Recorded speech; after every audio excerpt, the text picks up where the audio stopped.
Okay, we'll call the meeting to order. Welcome to all in the gallery. This is the regular meeting of the Council of the Municipality of Swan Valley West, held in Council Chambers, 216 Main Street, West Swan River, Manitoba. It's 25th day of May 2021 at 7 p.m. Due to COVID-19 restrictions, some members are attending by phone, although everyone is here this evening, due to the numbers allowed. Present in chambers, myself, Deputy Reeve Blosha, Councillors Foster, Gade, Wills, and Pierrepont. Absent with written prior permission, Councillor Tyler Kushniryk. First resolution, resolved that a notice of absence submitted by member of council Tyler Kushniryk regarding the regular meeting of council held this 25th day of May 2021 shall be accepted as received. Do we have a mover, please? Moved by Councillor Wills. I'll second. Seconded by Councillor Blosha. All in favor? That is carried.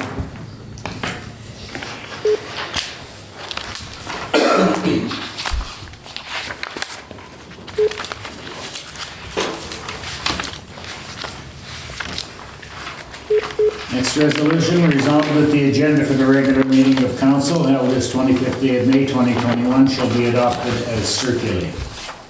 Mover, please. Moved by Councillor Foster. Seconded by Councillor Pierrepont. Any additions requested? I want to, at some point, get an update on the Botany Crossing. I don't know if you want that just in community reports, communications, or where, but I'd like to hear a little bit about it. Okay, so we don't have to add anything to that. As long as you're good with it, I'm fine with that. Discussion?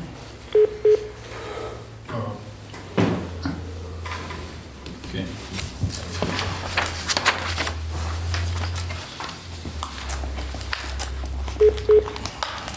Anything further?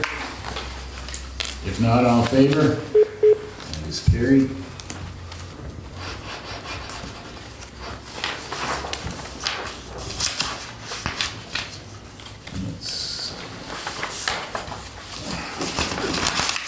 Next resolution, resolved that the minutes for the regular meeting of council for the Municipality of Swan Valley West held on May 11th, 2021 shall be adopted as circulated.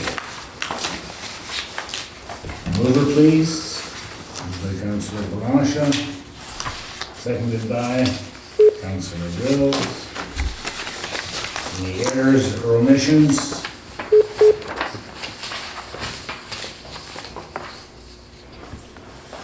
If not, all in favor?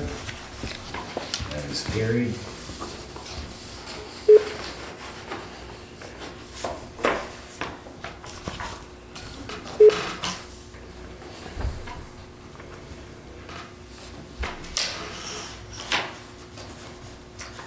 Next resolution, resolved that the minutes for the special meeting of council for the Municipality of Swan Valley West held on May 13th, 2021 shall be adopted as circulated. A mover, please. Moved by Councillor Foster, seconded by Councillor Pierrepont. Are there any errors or omissions in those minutes?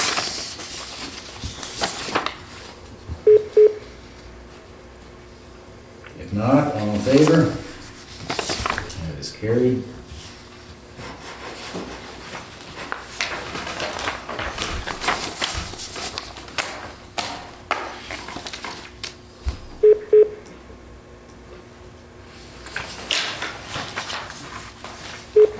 Next resolution, resolved that a public hearing shall be held on June 22nd, 2021 at 7:10 p.m. for the purpose of receiving presentations from those who may be interested in regards to the request for a variance order, increasing the maximum site area from 10 acres to 11.9 acres within the AG Ag Zone on the property known as the Northwest 1/4 of 293427W, and be it further resolved that all necessary advertising, mailing, and postings of said notice for said hearing shall be made in accordance with the Planning Act. A mover, please. Moved by Councillor Wills, seconded by Councillor Blosha. Any comments or questions? Not all in favor? That is carried. Please join us on the phone. Robert Thomas. Hi Robert, welcome. Okay. 7.2. Resolved that the following grants be approved for payment and provided for in the 2021 financial plan as per attached invoices. Kenville beautification, flowers, containers, and delivery. Bonito beautification, plants, containers, and delivery. Do we have a mover for that resolution? Moved by Councillor Foster, seconded by Councillor Blosha. Questions or comments? If not, all in favor? That is carried.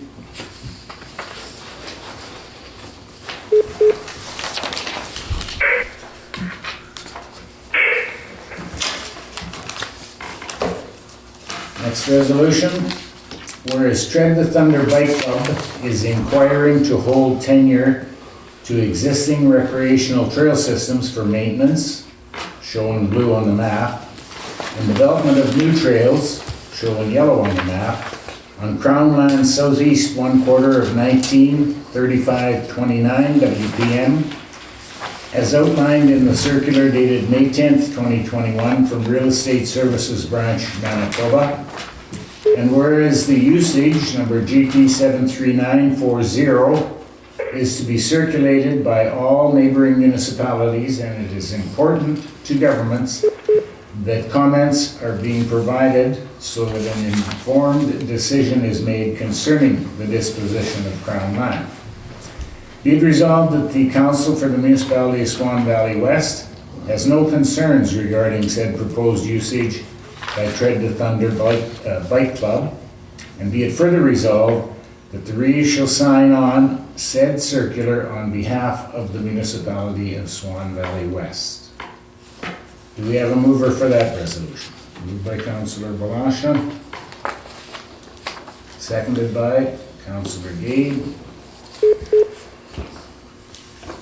Questions or comments? If not, all in favor? That is carried.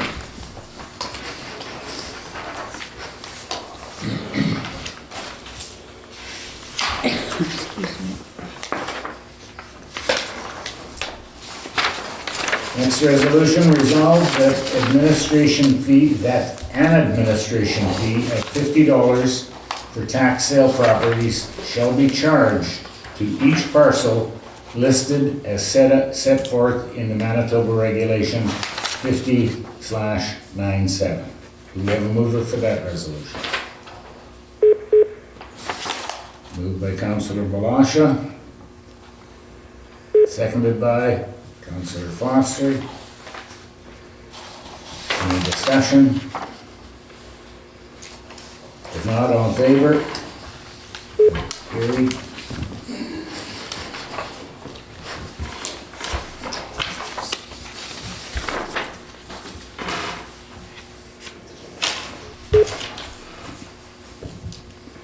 Next resolution, whereas the Municipality of Swan Valley West has used the jointly owned recycling center at Swan River landfill site and has previously shared costs with the town of Swan River. Therefore be it resolved that Council for the Municipality of Swan Valley West agrees to pay $28,692.38 for the use of the recycling center for the period of July 2019 to December 2020. Do we have a mover for that resolution? Moved by Councillor Wills, seconded by Councillor Pierrepont. Any discussion? Go ahead. I just want to comment that I know how we got to these fees of 28,000 and change. What I find inappropriate on the agreement is the amortization that the town is charging us. They're basically charging $8,000 to a municipal partner of theirs. We both went into the building with that building together as partners. We paid for that information, or that building, up front. And I understand that they didn't necessarily have use of it then, they don't necessarily have any use of it now, I get that. I just continue to be unhappy with the idea that they feel it's appropriate to charge the amortization. I can completely understand paying the costs of the building, but amortization in this case for them as a municipal government is made up. It's not a cost that truly exists and is simply padding their bottom line when we're supposed to be partners in making the valley a better place for the environment. Okay, perhaps just by way of information or clarification, the amortization is in lieu of rent. I believe we were the only tenant in that building for this specified period of time, were we not? So, even though I take your point very well, and we should not be living off of the vails of our neighboring municipality, it is in lieu of rent, and it amounts to about $8,000, a little over $8,500, I guess. But point well taken. It would be of interest, I think, to this council as to what is happening with the operating costs from December 2020 and forward. I believe the building is sitting empty now. We'll deal with this resolution and then perhaps discuss for a minute prior to going to the next resolution if anything has been done in that regard. Are there any other questions or comments?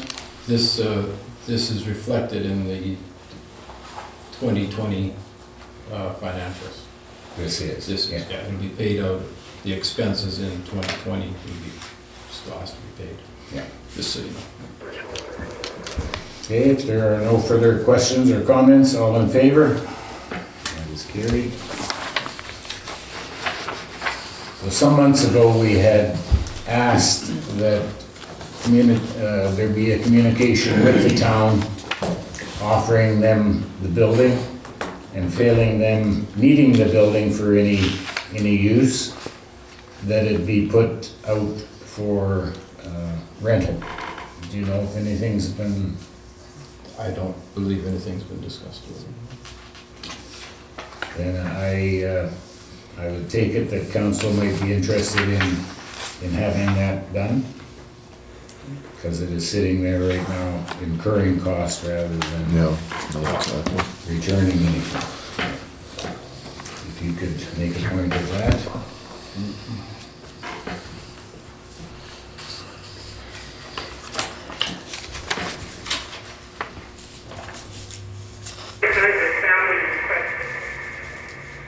Next resolution, whereas the Municipality of Swan Valley West has received the unaudited 2020 financial statement and the 2021 proposed budget for the Swan Valley Municipal Airport Commission.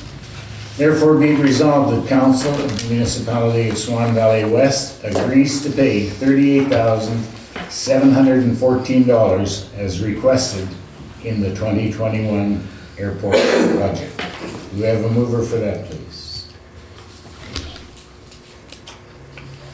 Moved by Councillor Wills, seconded by Councillor Blosha. Questions or comments? I appreciate the work the committee has done. I know it's hard to make a budget, especially for something as complex as the airport.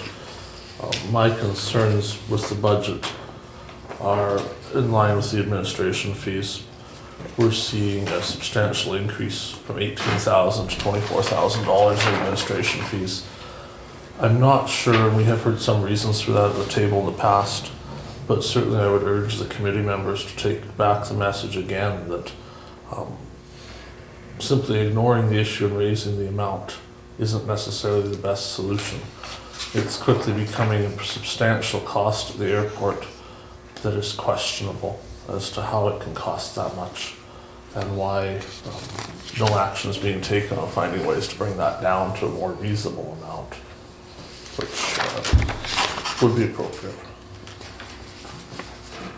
Okay, again, to answer the question or give some background information, I am one of the members who sit on that committee. And we were adamant that the administration costs were exorbitant, and they, in fact, were increasing over the previous year. So we got the town manager to commit to sending out a proposal to do the administrative work, an RFP, and to date, it has not arrived. If memory serves me correctly, I think it was supposed to be out by the end of May. Yeah. And we intend, in speaking with our CAO, to pursue the administration of the airport at that amount of money. Another thing that bothered us was the fact that they announced, when I say they, I'm talking now the town of Swan River, announced that all of the equipment being used and manpower being used to maintain the runway, as well as snow clear the runway, as well as any mowing that has to be done, and minor repairs and maintenance on the buildings, were no longer going to be done at cost, so to speak, but at an elevated rate per man and machine. The third area of dispute between ourselves and the town with regard to the airport commission was the fashion in which the user fees or the operating fees are collected. Currently, assessment is taken into account, and it is our position that that is unfair, given that the airport serves people, not property. However, we're slipping away in 2021. The fifth month is coming to a close, and we fully intend on having all three of those things addressed prior to the 2022 budget, as well as in our shared services agreement with the town. Are there any other questions or comments? If not, all in favor? That is carried.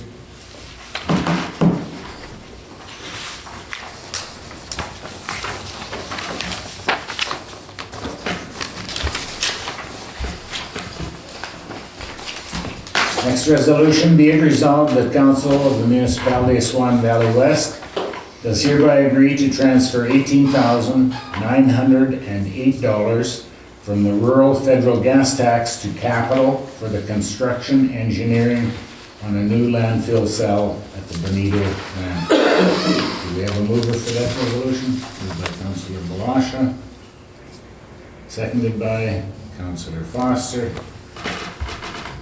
Any discussion, questions? If not, all in favor? It's carried.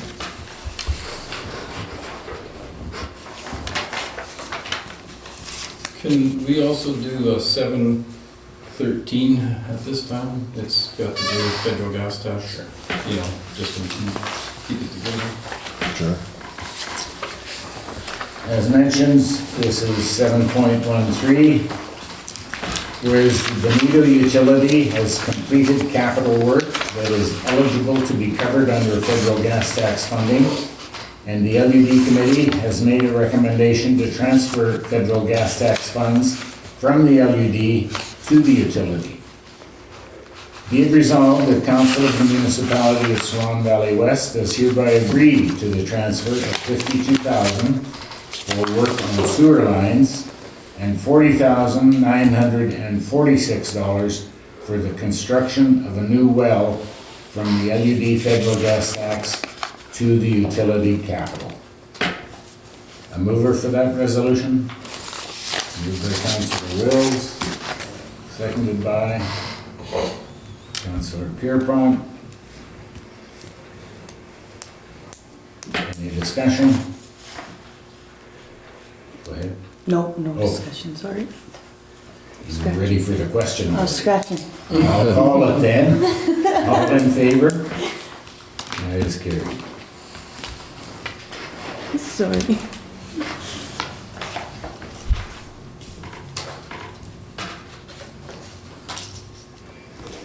Okay, back in sequence, 7.8. Be it resolved that the Council of the Municipality of Swan Valley West approve the attached media release regarding the water quality and water treatment plant in Bonito, dated May 25th, 2021, to be distributed as presented to the mailboxes of residences of Bonito and Durban, posted at the water treatment plant, posted on the municipal website, and other spots that would be beneficial to the users of the utility. Do we have a mover for that resolution? Moved by Councillor Blosha, seconded by Councillor Wills. Any discussion? Go ahead. So a couple things. I think the release has come a long ways from where it started out, which is good. Could we just turn the phone there a bit? I don't believe they're probably able to hear from that end of the table. I'd say the release has come a long ways from where it started out, which is good. I have a couple concerns. One is our procedures for council. Back on the 11th of May, I believe it was, council held a vote on this release. It's in the minutes. It was resolution 11. And it was defeated a vote of 6-1. Our procedures don't allow us to take a second crack at a resolution like this without first giving notice. A defeat is a decision of council. And perhaps we would have been better off to table it at that time. But we can't bring another resolution to undo that resolution. We must go through the process of giving notice of reconsidering a resolution. We'd have to give notice to reconsider this resolution 13. And then we could certainly reconsider it at the next meeting and we would be able to vote in favor of something like this. So technically speaking, under the procedures, we simply aren't able to vote on this tonight because we already voted last time and defeated it. I think the wording has come a long way. It's really good. The back page of it provides a lot of comments from the Office of Drinking Water. I'm curious if they knew their comments were being used verbatim in a media release when they made such comments. Typically, you will find that the department would not make comments such as these if it was intended for distribution as a media release. So I just want to make sure they knew this was coming so there's not any concern with them later on about their comments being published. I have no knowledge of this, so James, if you want to address it, you may. Yeah, I believe it's public information and we made aware that we were going to use it. But no, as long as they knew, I don't want them to be surprised later on and say, oh, why did you do that? I think that would be inappropriate for us to vote on it tonight without following our procedure of giving notice to reconsider the first resolution and then changing our mind and approving it.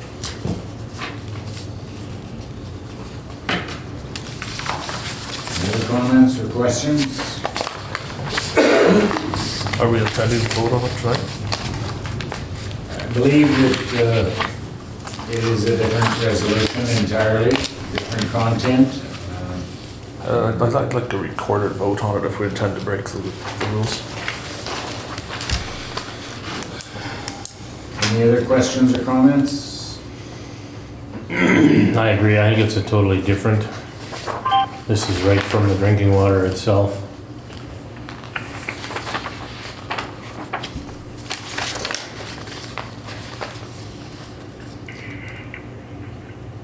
Okay, ready for the question? Okay, a recorded vote has been called for. Councillor Gade. I abstain. Abstain? For what reason, I guess we'll leave that. Oh, because it's illegal to vote on it tonight. See, I think the other one,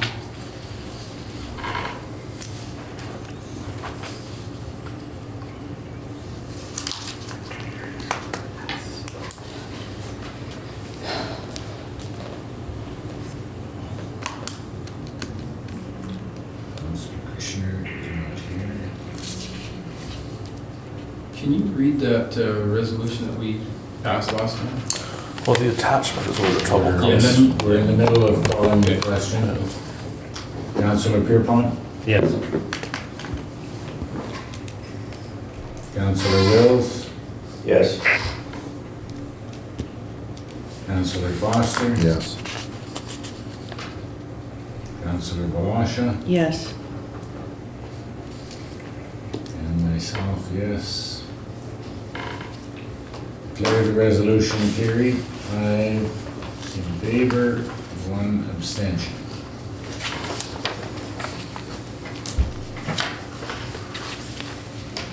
And we'll just further, no.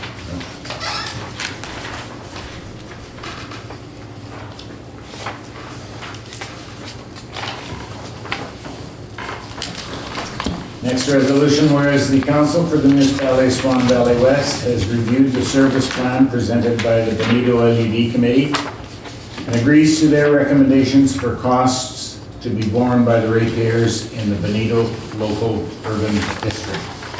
Therefore, be it resolved that we do hereby agree to adopt said service plan as submitted with all costs to be incorporated into the 2021 financial plan for the Municipality of Swan Valley West. Do we have a mover for that resolution? Moved by Councillor Wills. Seconder. Seconded by Councillor Blosha. Questions or comments? It's certainly good to see the committee has completed work on their service plan. I congratulate Councillor Blosha and her colleagues for, I know, a lot of hard discussions that went on to get to here. Just a couple housekeeping things. The copy I'm holding doesn't show a resolution approving it at the LUD. Was there such a resolution? Yes.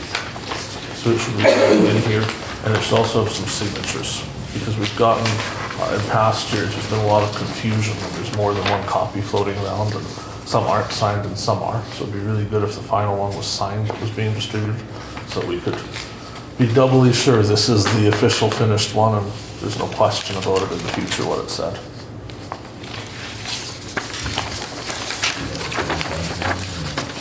Not really here, but this, that will be attached to the final one, and it'll be on legal paper, so it'll be the one that we approve.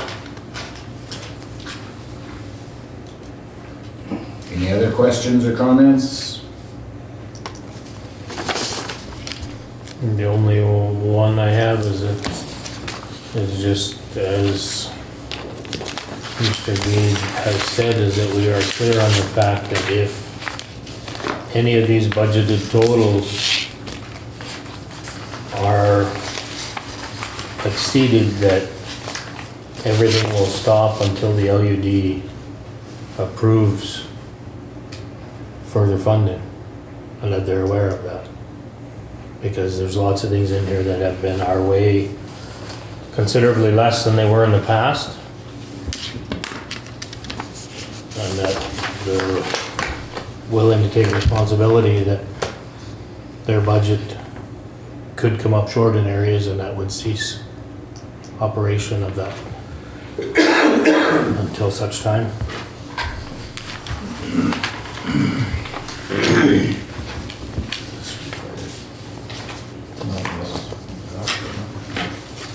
Okay, any other comments or questions before I call the question? If not, all in favor? That's carried.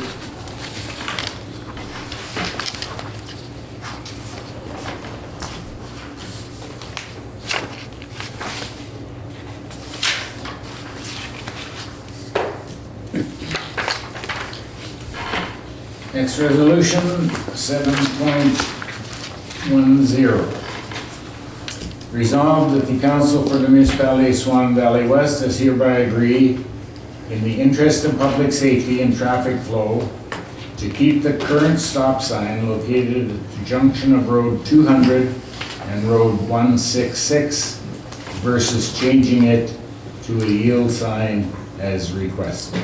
Mover for that resolution? Moved by Councillor Foster. Seconded by Councillor Wills. Any discussion? So we discussed this,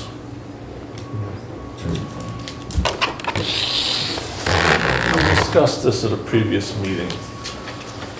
And we had somewhat agreed to table it until we had some additional information.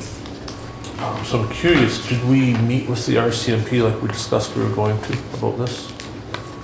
We had requested that the office, someone in administration, contact the officer and get his opinion in writing. And I do not know whether that has been received or if he refused to do that or what.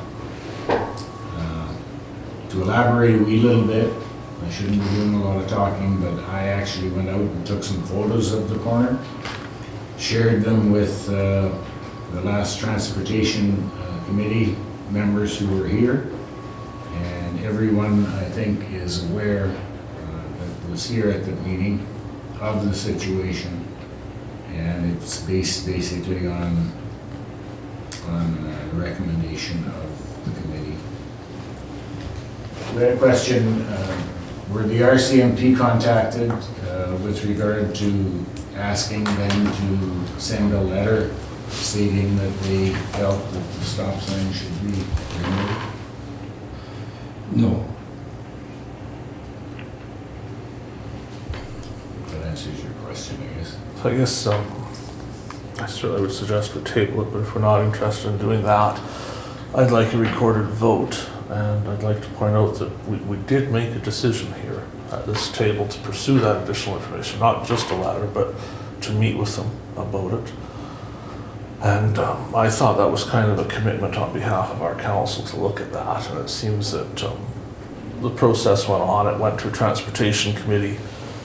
Without that being done, we didn't pursue any of those things that council agreed to, and now it's come here tonight for a vote. Certainly, I fully agree it should be a controlled intersection. I don't think there's any question about whether it should be controlled or uncontrolled. It's a suitable intersection to be controlled. I caution greatly that when we had the discussion last time, a lot of the arguments that were being made for why it needed to be a stop sign as compared to a yield sign were based on emotional decision making. The reasons being given in the meeting certainly tended to be reasons you would give to support an emotional view of the decision, not a logical view of it. My opinion has been, from being at the intersection and taking photographs of it as well, and doing research, that any control there, a yield sign and a stop sign essentially are still a way of controlling an intersection. It still requires traffic to yield the right of way, to east-west traffic in this case, north-south are required to yield. The only difference it makes is that it impacts whether or not the wheels have to come to a complete stop if there's no other traffic. With a stop sign with no other traffic present, they have to come to a complete stop. With a yield sign with no other traffic present, they don't have to. Given the history of that intersection, the concerns I've heard from Reels Lumber and Logging, who has some, I think, valid concerns about coming to a complete stop there and the safety issues that causes in itself, I would be more than happy for it to be a yield sign because it would accomplish the same safety goals.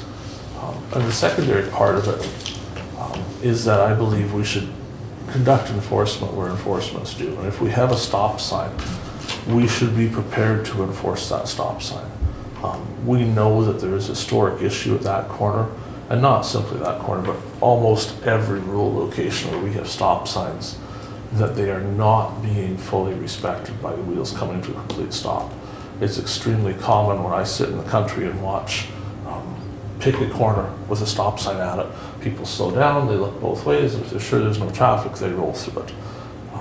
I don't think that we as a council should be imposing rules that aren't necessarily to our community standards. And our community standard in the rural area is that if there's no traffic coming, you don't necessarily come to a complete stop at a stop sign.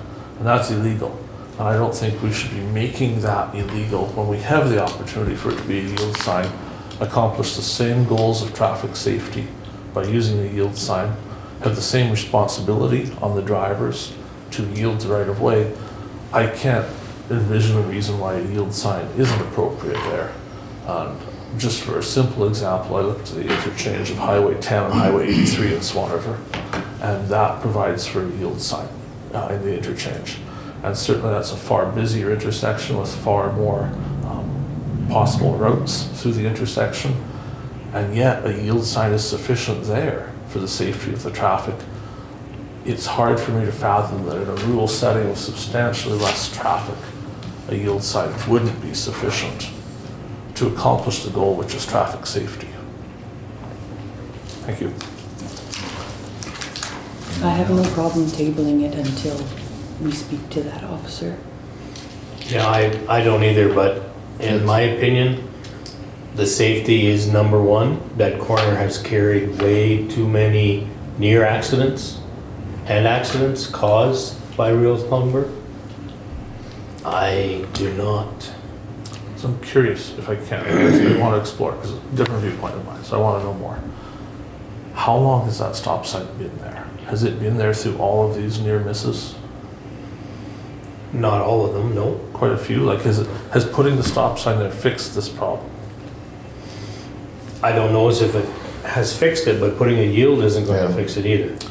So why would we do something that we know isn't fixing it, but saying something else that wouldn't fix it should be done? I'm not getting the difference between, if it didn't fix it with a stop sign, how we think leaving a stop sign, what else will we do to Well, fix it? because It's a blind corner there, Bill, there. it's a blind, and through hearsay, I have had a conversation with the RCMP who believe that the stop sign should be there. Now, I can't go on record because it wasn't face to face with the individual that's in charge of that stop sign, but it was relayed to me through somebody else in just a casual conversation. So that's why I'm sticking with it. I appreciate And I you have explaining why. no trouble tabling it till we get that in writing.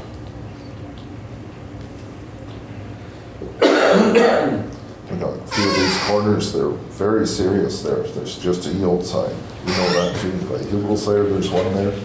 I just don't understand, like, I still want you to explain what you think the difference between a yield sign and stop sign is safety-wise. How does one make it safer? Well, if we go to yield sign, they can roll through there, Bill.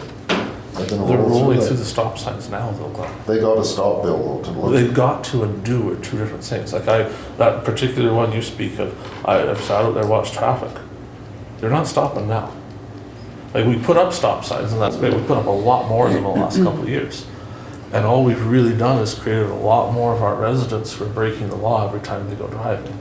Because corner after corner after corner, they're rolling through the stop signs. They're not going 50, they're not going 100, they're slowing down, they're maybe going 20, sometimes 10, sometimes even less. But they're rolling through the stop signs. And so the bigger question to me is, if we're going to put stop signs there, we need to be prepared to do something. If we think it's important enough that you must come to a complete stop, and in this particular corner we know they're not, then we had better do something else to make sure they are. Well, there's quite a few particular corners. You know, like, I mean, I know, but almost all of them, people aren't stopping. oh, most of them are. Most of them are. You look at a stop sign, that means quite a bit different than a yield sign. To me, it does there. The meaning is different, but the respect level from our residents is not. And that's where, like, if we're going to have a stop sign, we need to make sure people are actually stopping at it. We need to do something else for enforcement. Because if we just put up a sign, if we just put up a yield sign and don't assure they give the right of way, we haven't accomplished anything either. If we're going to control an intersection, we can't not have repercussions for rolling through it. Something has to happen. There's a pile of traffic goes on this road, Bill. I understand, but there's even more traffic on Highway 83 and 10, and there's a yield sign realize there. that no matter what he says, they will So not yield give signs you certainly do work in high traffic locations. no matter If what. you can see, right? Yeah, yeah. That's the other issue too. But the yield sign, you have to stop. If I put a yield sign here, I have to be able to see before I can go through it. So if I can't see, I still have to stop. If you put a stop sign there, I still have to stop. If you can't see when you're at the yield sign, you also can't see when you're at the stop sign. I know that, But then but when you can't see and you start off from a stop sign, there's this false sense of, well, I've stopped now, I'm good. No, you're not good. You must give the right of way to the other people still, if there's somebody coming, even if you I didn't still see. don't agree that a yield sign should go there. But I also Said do it's- agree, let's table it and talk about it again. So TRCMP, the right to recommendation.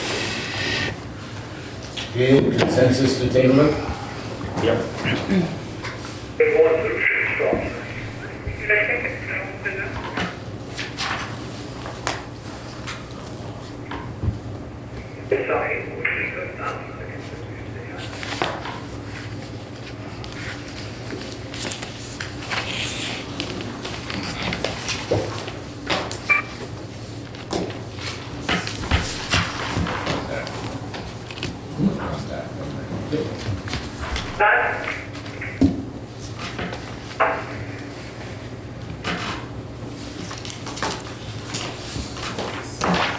Okay, 711 is the 2021 budget.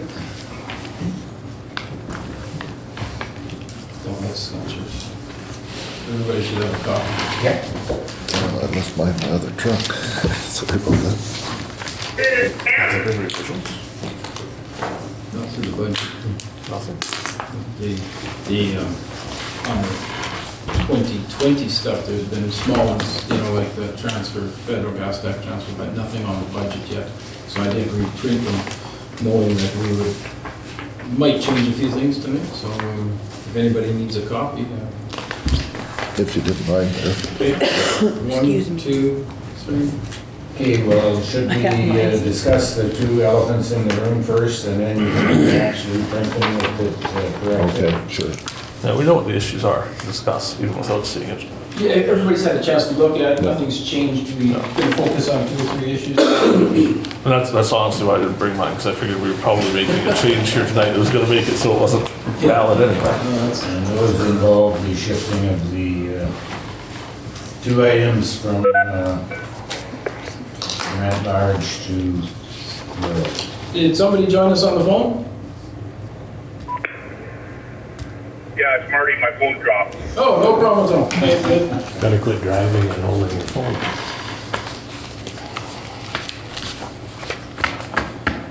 I believe that there was a consensus at the last meeting that The gravel should go back to at large. Yeah. So if you maybe want to make that change, those changes, and we will take a short recess to give you a few minutes to do that. So I moved a few things there to from at large, or from at large to rural, being the gravel and the fuel being the big ones. Yeah. You moved others as well? There's a few small ones like the street lights, Kenville, Durban, areas outside of Swan, you know, those little ones. There's not, those are the 2 big ones, the fuel and What would the other ones still, do you know? maybe 30,000.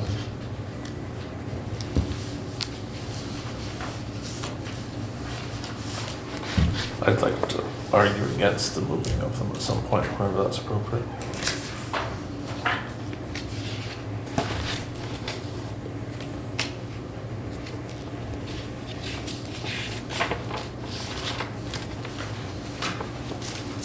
They should probably all be reinstated the way they were. And if given specific direction to move them one place or the other, then that can be debated. And if if it carries, and then maybe move. But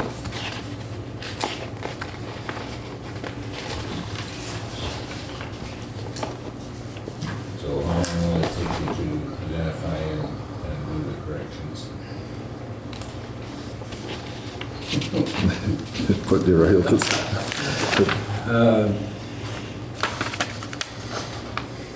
I would say that the net changes outside of fuel and gravel are not going to be substantial. That wasn't the question. The question was how long will it take you to come back with the 3/4 of an hour. 3/4 of an hour? Yeah, this is, to move those two and reprint the bylaw won't take that long, but to go and do the research of line by line would take a fair chunk of time, which I'm willing to do, of course. Will this impact the public hearing if changes are done after the public hearing? It shouldn't, because there's no additional tax being charged overall, is it? No, but the bylaw does indicate urban, rural, yeah, that has to be done. Is there any issue with that changing after first reading? I'm more comfortable with presenting it the way, I'm more comfortable passing it without doing changes afterwards. That's the best way to put it. I would rather take the, Take two. 3/4 of an hour. From what I'm hearing, maybe there's two different conversations going on there. What I'm hearing is it wouldn't take 3/4 of an hour if we only moved the two things. That's Or if you right. moved lots of things, it would take longer. Yeah. yeah, I tried to go into the budget and move some obvious things. I did move everything. Nothing has changed since the last budget presentation at this special meeting. But let's talk about them, and then we can definitely do that. While you guys are talking, while you folks are talking, I will go ahead and scan this for any changes.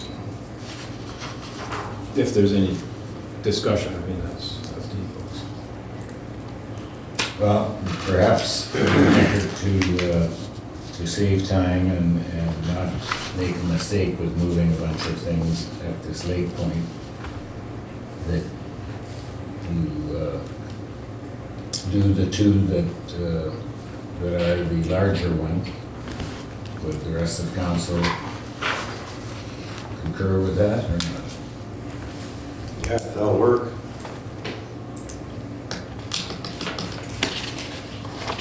The others can be addressed in subsequent budgets, I guess. No, you can't start changing everything after the first reading, no? No, in subsequent budget Next year. next year. Okay, sounds like to do the two, it'll take you 10 minutes or thereabouts. So that's good. Just go ahead and do it. When you said street lighting, Well, that was an example of the smaller ones. Okay. So there was some revenues moved and that were specific to rural. So there's some revenue streams that were moved. And then there's also example like streetlights for 11,000. That was one of probably the biggest one out of the rest of them. So I'm saying 30,000, but it's probably not even that much if I started to look at it. But I tried not to move too much for this year, but I took two line items. The two line items equal 625, 650. Thought that would be a good way to take a bulk of it and move it over, but that can be easily moved back. And the mill rate will change, of course. Okay, if you could do that, we'll call a short recess. Everybody's in agreement to do that? Yep. Yeah. I still want to argue against it, but I think I'm going to get outvoted there at some point, so. you're probably right. I'll still make the argument. I won't even pretend on that one. guess we'll reconvene here for a minute. Previous years, I believe we contributed 40,000 or just under 40,000 to the arena. Is that correct? One year. In 2021, we contributed 40,000, and the LUD contributed 20. In 20, you're talking now? In 19, in 2020. 20, yeah. 2020. As you said, 21. Oh, yes, I did. 2020, we had, the rural had paid 40,000 to the rink, and the LED paid 20. In prior years, we tried to split it, 20,000 each, and the LUD ended up paying a little bit more because of the insurance in 19. So that's why we went to the change in 20. So this year, we're sitting at 40,000 in the rural and 10,000 in the LUD. So the LUD has decreased by 50% their contribution. It's been suggested that our contribution should be reduced by 50% as well. And as the arena was not open or operational, there should not be as many expenses. However, in the event that they are unable to meet their budget, the LUD budget every year, if there is a surplus in it, it remains in the LUD. Any surplus then could go towards an additional $10,000 contribution on behalf of the LUD.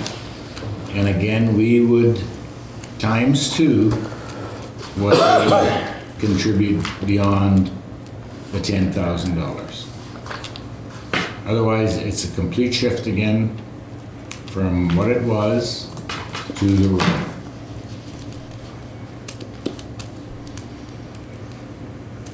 So it's an effort to be fair. So I take up the argument that it's not fair. I think that we should be fair. I agree with the statement. I just think how we come to the idea of what is fair is maybe a little bit flawed. In all the recreation services we see, where the vast majority of them, there might be 1 or 2 where it's not 100% true, the vast majority of the recreation services we provide them at large for the benefit of all residents in our municipality. Whether they live 1 mile from this facility, 1 block from the facility, or 20 miles from this facility. That's true of the Centennial Arena that we provide for in Swan River. Those that live close enough that is their closest rink pay the same amount towards it as those that live where the Bonito Recreation Facility is the closest rink or where the Bozeman facility is the closest rink. With this pool, again, those that are close to the pool pay the same amount as those that are in Alpine. I may not be able to use the pool as much because of the additional cost of gas or simply being so far away. We've heard those arguments from many residents, both for and against those facilities, but we have always taken the view as a council that those type of facilities are here to serve our entire municipality, and in the case of the shared ones with Swan River, to serve their municipality as well, and they pay a share of them, and their residents also pay a share at large. I don't think it's appropriate for us to have one thing that's different. I thank the LUD committee for providing money to the recreation facility in Bonito. That is good. However, if they chose to provide nothing, my argument would still be that we should be funding that facility, but we should be funding it at large. And I understand that because they have provided money in the LUD budget, perhaps that means we have to shift it to the rural line because of the rules about not taxing for the same thing in the same location. If that's the case, then so be it. My personal preference would be to see the expense at large so that every person in our municipality paid for it the same. As to the amount, $40,000 I think is an appropriate amount for us to give to that facility. It provides for the insurance on that facility, plus a little more. And I think we've discussed previously perhaps looking to the committee there to make some choices and have them more part of the decision-making process on what they choose as expenses. So insurance isn't just a magical thing that happens. let them receive the bill like any other recreation facility does. Let them determine if that's the appropriate coverage, if things should be changed, if they can afford it. That is why we have such qualified people on that committee who care so greatly about that facility. We need to empower them to make those decisions. I am in favor of us providing $40,000 either at large or at rural, depending on what we have to do because of the LED constraints we have. And I think the recreation facility should see what the LED chose to give as a contribution from the LED because they chose to, not because they're required to. Any other comments? I myself would like to see our contributions stay the same. I've always felt that about the rec center, and I do think, and I echo kind of the same things. We pay at large for recreation in the rest of the valley. It's a place just like any other that we should be supporting. And all people in this valley can say they've used it. I can bet on that. Well, I don't argue that in the least, but my argument is we've gone from 10 to 20 to 40. Where does it stop? We're paying the insurance. We shouldn't be having it tagged as being something. To me, we're just like the LUD. This committee and council needs to come up with how much money we're willing to pay to something. And I said it before, I think the LUD should have a bigger piece of the pie. If they can drop from 20 to 10, I feel we should be able to drop too, even if we drop to 10 and go to 30. I don't think it should be up to the municipality to foot the whole bill. There has to be, I've seen it in other places. I know in Minnetonka is the same way, I know in Bozeman is the same way. The shortfalls are raised by the community. There is a set fee, it doesn't keep going up year after year. Benito's been good at raising money there, but with this. Well, and COVID, I know COVID doesn't help either. COVID has shut It's them. affecting everybody. Yeah. Go ahead. I agree with much of what Councillor Pierrepont is saying to a point. I also agree that it shouldn't just be as simple as keep increasing the amount of money year after year. I think we need to have more accountability with that committee. We see that with other committees where we, essentially with their request for funding, we decide what we're willing to give. It's not simply a blank check of we'll always pay the insurance. And in many cases, unfortunately, because of insurance prices changed in the last few years, we don't pay the full insurance bill for many committees. At one time we did. At one time, what we chose to contribute to various committees paid for the insurance and left some over, and it no longer does. In many cases, what we pay no longer covers the whole insurance. I completely agree with all of the commentary about having them take more responsibility, making those choices, and having them here to make a request to us and us having that conversation about what is an appropriate amount for us to pay for this facility, what can we afford, and what they can do with it, because they will need to make some choices. Unfortunately, everybody's making tough choices lately. The only thing I disagree with is the small portion where we muddy the water on where it should be rural or LUD or who should pay because one cut, the other should cut. To me, it should be more the question of what is the appropriate amount that should go to the committee. And we should look at what that amount is and move on from there.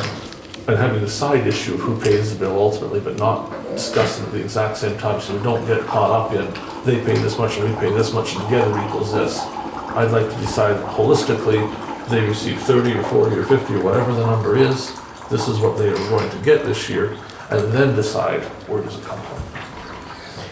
And I guess that's one good comment out of that is, and maybe that's what holds me back more than anything, is going on 3 years, I have not seen one thing from the rec committee.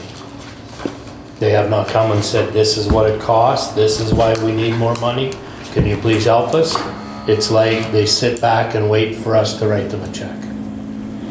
I can further provide one more comment. I was on the committee for a year. And I tried everything I could think of to find out when a meeting was so I could attend and get some of that information. I sent emails, I made phone calls, I had the office send emails, I had the office make phone calls. I stopped committee members on the street, I stopped their husbands and wives on the street. I said, could you please just simply tell me when there's a meeting? If you see your husband going to a meeting, and he says it's a meeting, could you call me and tell me? Because I would love to attend a meeting. Unfortunately, for a full year, I was unable They had, get to a meeting, except for one that I got an email 5 minutes before the meeting started, and I wasn't home to get the email. they had their annual general meeting, which I attended. I wasn't on the committee, I just attended it as a, and I did bring that paper and it sat in the middle here. They did give their financial statement, so it was here for everybody to see if you chose to see it. Just saying that, because they don't just leave it to chance. They have their, if you want to phone Mr. Snyder, I'm sure he would give you the Oh, I'm sure he'd like to paper. give me a few things. He would give you the paper. He keeps good books. Like, I had sat on the committee before, so. What we hold the other committees to is they send it to us, we all receive it in our package, and we pass a resolution. It would be good to hold them to the same account, because then for sure everybody would get a copy, it wouldn't be left to chance. So in an effort to move this forward, we were at 10, it was suggested 20. If we, for this year, go to 30 at large, would that be a fair compromise? I have it in rural right now, just, that's where it was in. It has to be in rural because. It was in rural last year, 40,000 was rural last year. It was? Yep, Okay. because of their contribution at the LUD level. Okay. But their insurance, we estimate at 38, correct? Yeah. Their insurance is at 38. The LUD contribution is a grant of sorts. It's a grant that they won't be getting. I don't know. I feel very strongly about staying at 40 for the rule. So I don't know if we have to settle through voting or what, but I can't see that I'm going to agree to the 30 or the 20, just as a straw poll. I think Mr. Pierrepont feels it strongly. Well, you're In a right. different direction. I kind of agree. I mean, if 30 is not going to cover it, what choice do we have? And like, But fundraising and whatnot's out of the question this year. that's my argument. Then they shouldn't have give up the 10 from the LUD. They told the LUD that losing 10,000 would be okay. But that was, See, they didn't ask. it's different I than don't the assume. insurance. The LUD committee didn't ask It sounded like the permission to, They went and had a meeting with them. they did. They did. And the commission, the rink committee said that they were okay with 10,000 less. In grant money, not insurance. But technically, I mean, that insurance is gonna go up and up and up. I know in Bozeman and I know in Minnetonka, they go to the committee and do a presentation and say, this is why things need to change.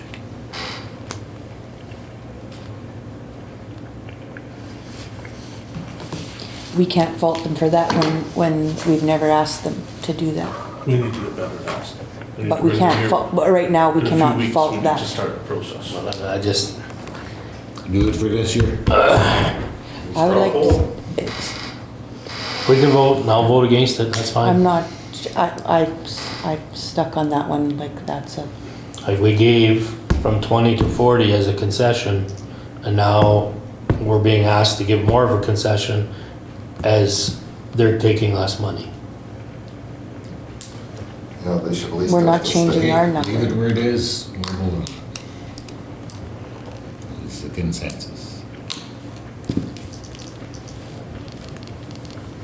Okay? Like even if they would've went to 5 more, the LUD, you know, like, I know, Or they were told they didn't need to, so. That's where the issue lies. yeah. The discussion was that if it was around the $5,000 that was debated back and forth about 2020, where we give them an extra $5,000. That's a whole nother And- thorn in my side. And so,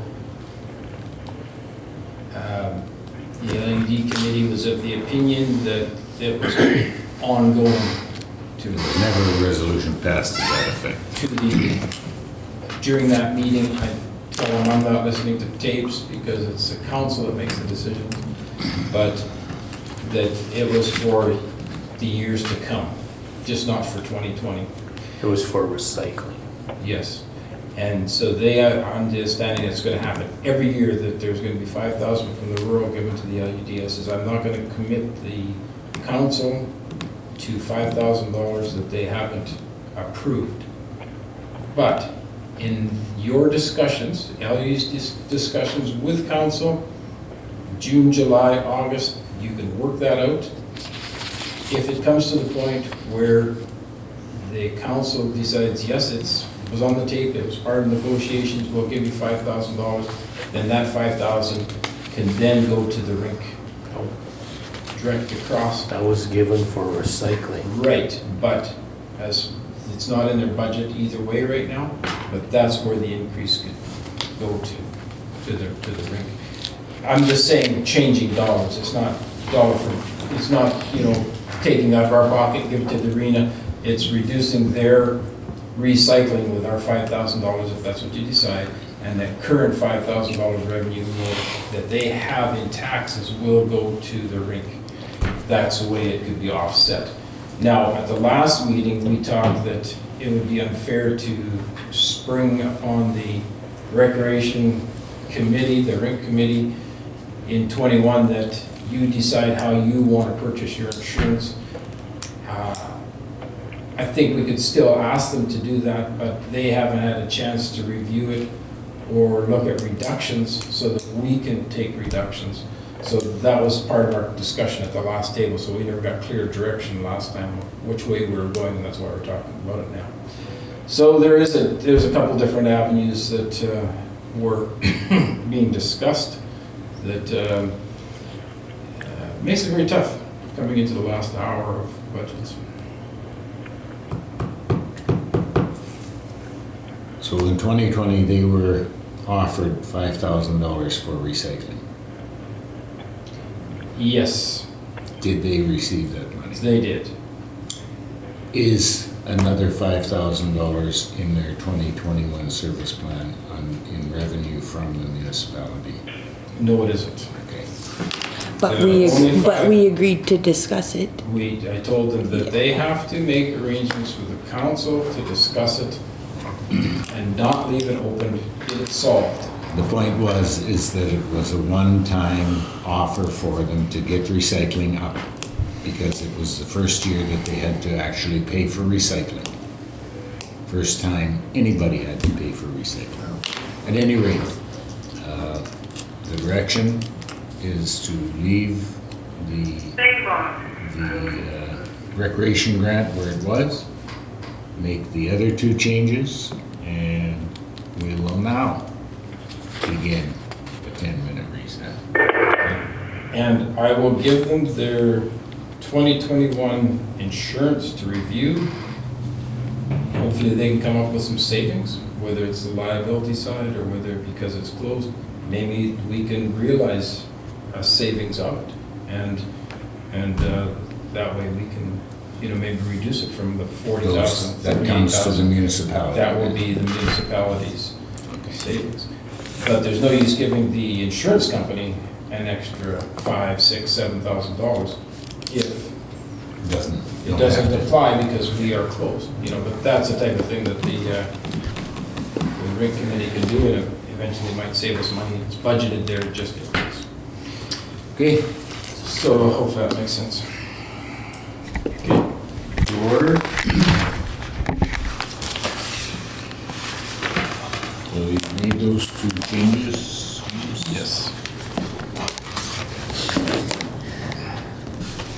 So the important numbers here are the total assessment rolls 249. If you look on page 16, these are 15. Page 15, 16. So that Down in the bottom left-hand corner is 249, 719, 100. A little bit further over, Carrie, there. There, yeah. Yeah, got it. Good job. So that's all your assessments in that first taxable column.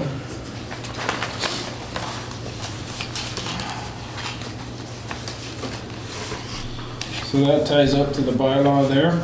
And then if you go over to the center of the page where it says mill rates and go to the second page of the bylaw, 8.809 is mill rate for the school, as well as 12.793.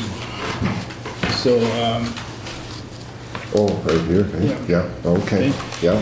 so that's the mill rates there. And then if you drop down to the rural, that's 3.403 mill rate.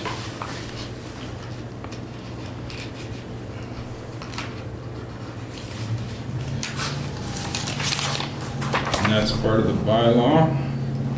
The LUD is 27.55. And then you got 1.348 for the sewer replacement and 0.113 for the bridge. And then under at large is 8.302. So that's your mill rates. And if you look at page number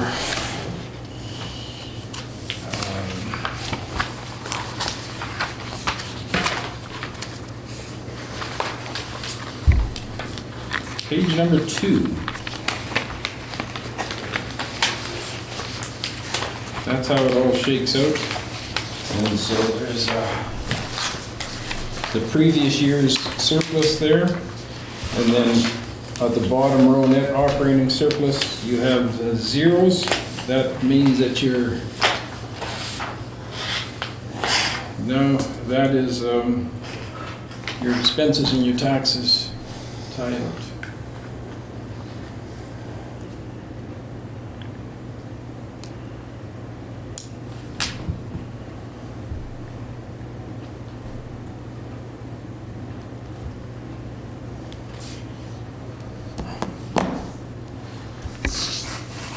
If the director disclose. Not yet. No.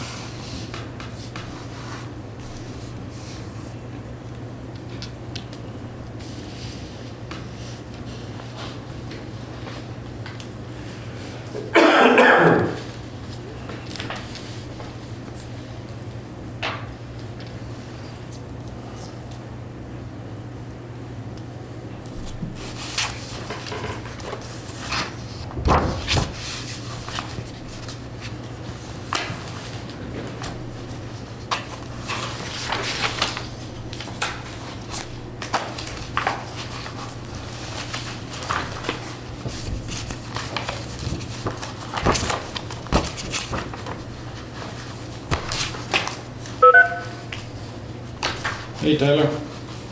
Hey, how's it going? Good. Good. Okay, I'm just gonna put you on speaker. Okay.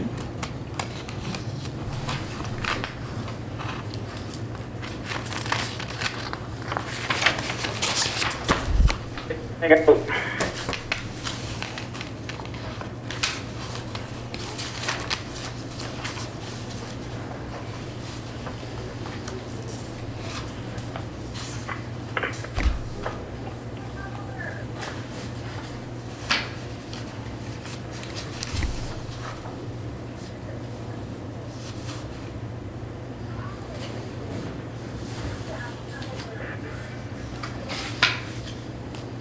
Whereabouts are you guys on the agenda? Just reviewing the budget. Okay.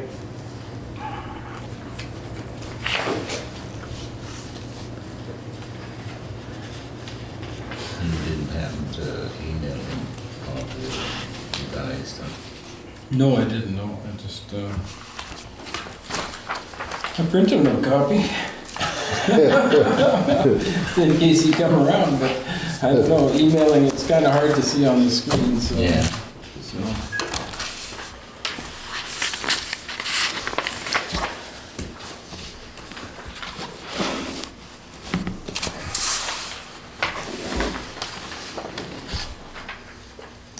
Okay, anyone have a specific question?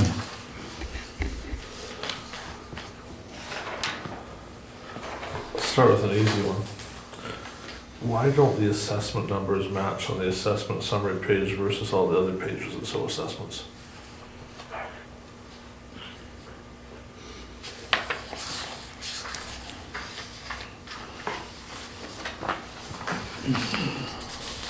That's interesting. They should, I think. Like one's $30 off, one's a few $1,000s off.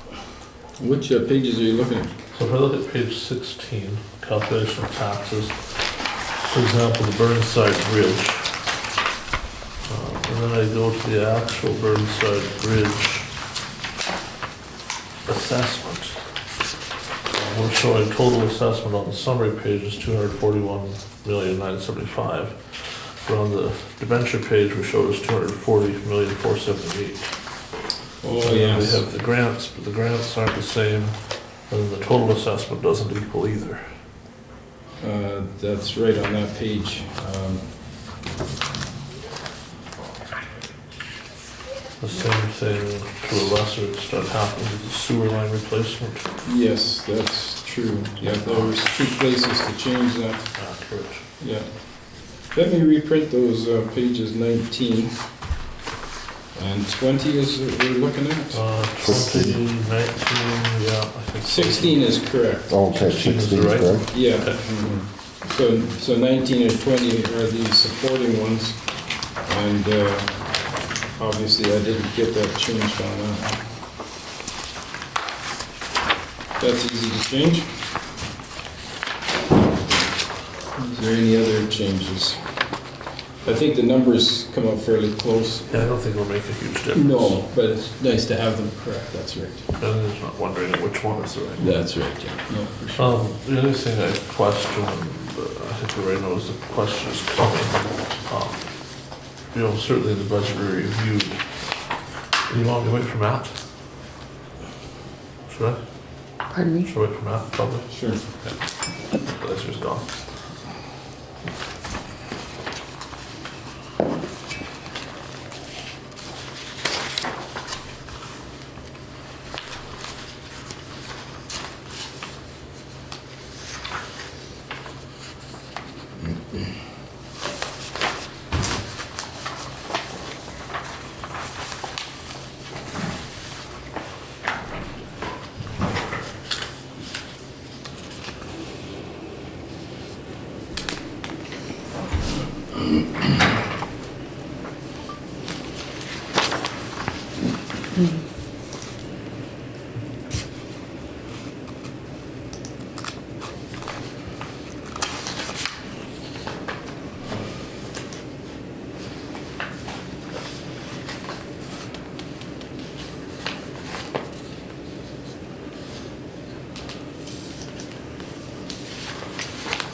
So the other thing that I was wanting to express concerns about was the idea of moving the road maintenance and equipment fuel to at-large. I have 2 different arguments. The fuel, I'll go first. We bill the LED for fuel for their equipment, which under the setup we're using now is how it's done. We won't discuss what it should or shouldn't be, simply that's how it's been done. So we're charging them, and they agreed to $10,000 for fuel. But then we're charging $126,000 at large for fuel, when the reality is the vast majority of that fuel will be used only in the rural area. At one point we had that moved over when we reviewed this budget previously. And a similar thing with the road graveling and maintenance, the cost of the gravel, the cost of applying the gravel. At what point that was moved over to the rural area. And I certainly suppose you could make an argument that there is a small amount of gravel in the LUD. But the vast majority of that cost is a rural area cost. And I'm not sure that we're best served putting it large if we're trying to be fair. What worries me the most about it is it was moved over at one point, and in a previous discussion, the decision to move it back wasn't really framed by the idea of what is fair with the fuel or what is fair with the gravel, but was rather framed as a negotiating tactic with the LUD.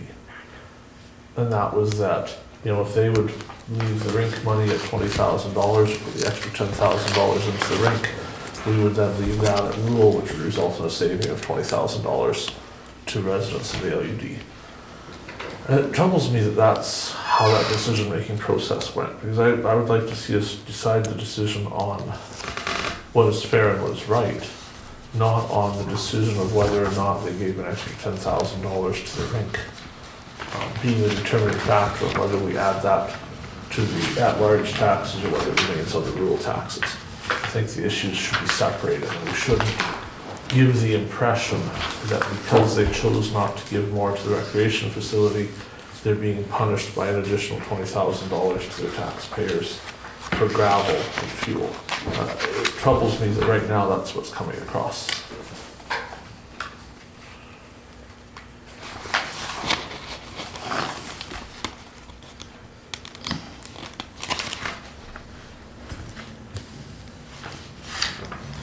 Any other comments, questions? My decision isn't based on that. The rink is totally separate. I said right from the start that I thought it should be as part of at-large. And it has nothing based on the rink's decision at all. That was the discussion I said at the last meeting, is that it should be there. And I still think it should be there.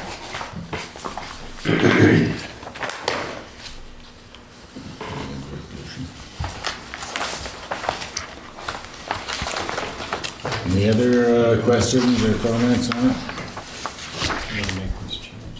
Oh.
this,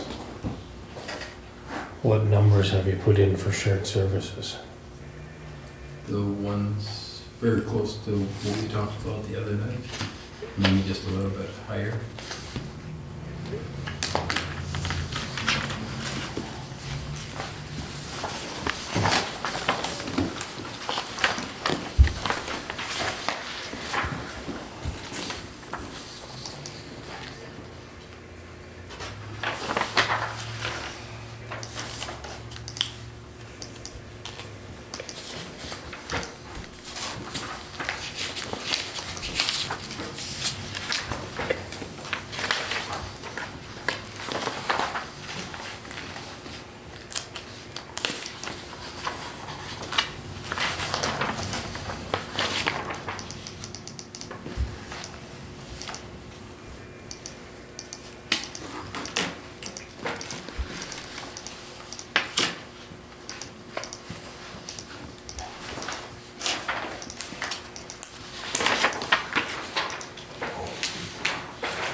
So the garbage collection for the LUD, that is based on Okay, truck insurance. The truck insurance is separate, the 26,000 for garbage pickup, Basically, just wages. Wages. just wages. The fuel and everything else is calculated everywhere else.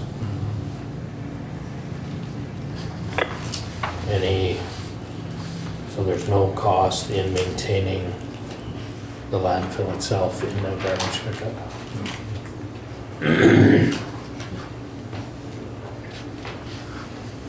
That's here underneath it.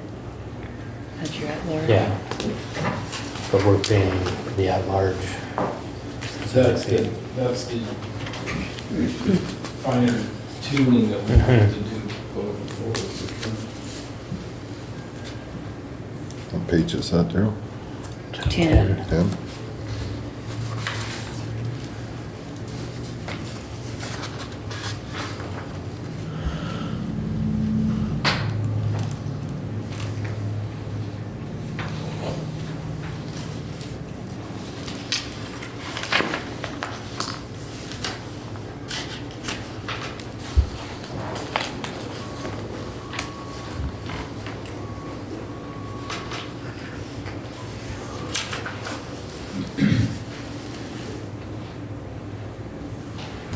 Does the doctor still go there once a week or twice? Not right now. Not at all, because of COVID they won't go? Oh, really? But we, I guess they can't go anywhere right now, so. But that was for once still. Once every 2 weeks? I think they come, well, when they Twice start a to come month? again, they'll come twice a month. And we split that. Yeah. We split that cost. And it was agreed that we'd just like to leave it in there, just, Yeah, no, I couldn't remember if we changed it to 2 visits because they were getting more, or well, I believe it was 2 I at think it the, was twice a month. I thought they were going to go once a week.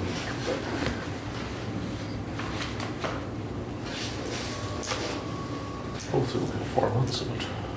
Hopefully we'll get 4 months of it. We have one by September. hopefully. Handyman prices, well, But I see the point, you can't have people coming in and out right now, so No, you can't. Even Everything here is just all kind of by phone. the phone if you can help it. Which in a way is good for some. These counts were down today, some of Manitoba, two some. Barely any tests, though. What's that? Barely any tests. Oh, Like the percentage of positive tests is still high. There wasn't many tests done. oh, It was 259 or something like that. yeah, that's all right. Okay. There's a lot of people not getting tested.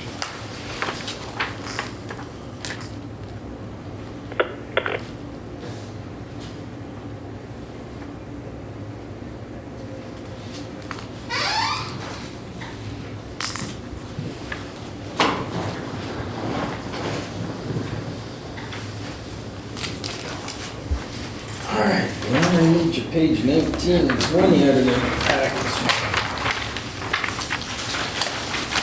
I would make me screw it all up, I can tell.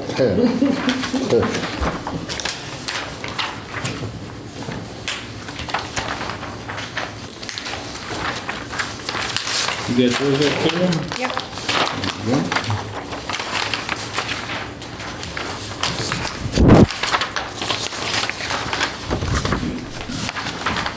Darryl?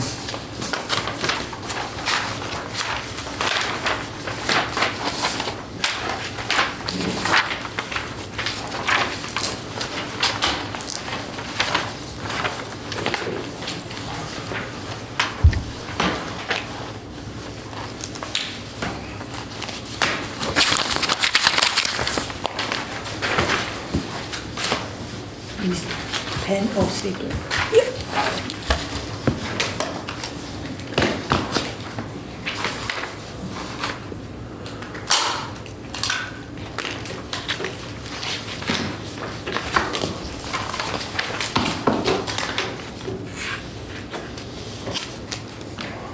Anybody else on?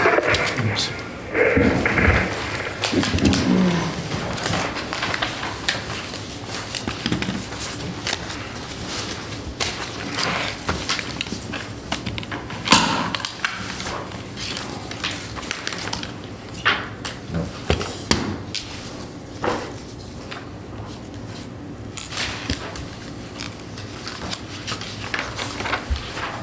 Okay, if there's no further questions or comments, resolved that bylaw number 0085-21 being a bylaw of the Municipality of Swan Valley West for the purpose of levying taxes for the municipality's 2021 fiscal year shall be introduced and read a first time this 25th day of May 2021. Mover, please. Moved by Councillor Wills. Seconded by Councillor Pierrepont.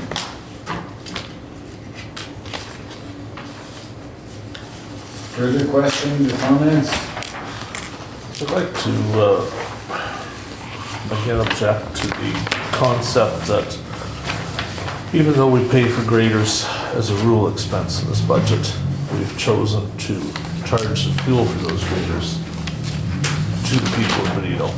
When the graders, certainly it would be a rare occasion when they entered the LUD to perform work, yet people in the LUD are expected to pay the fuel for them. I think I have a similar objection to the fact that people within Benito are expected to pay for the purchase, crushing, and application of gravel to roads in the rural area. I understand that's not necessarily a view that council shares with me, but it is my view. Because it's getting late tonight, rather than proposing an amendment for that, which I think from straw poll here wouldn't go anywhere, I won't do that, so we can move along. But I would request a recorded vote, and I do put my objections to that on the record. I think it's something that we should be changing. Okay, thank you. Any other comments? Not a recorded vote has been called. We will begin. Gade. I vote against it. No. No. Councillor Kushniryk. Yes. Councillor Pierrepont, Yes. Councillor Wills, Yes. Councillor Foster. Yes. Councillor Blosha, Yes. and yes for myself. Declare the resolution carried 6-1.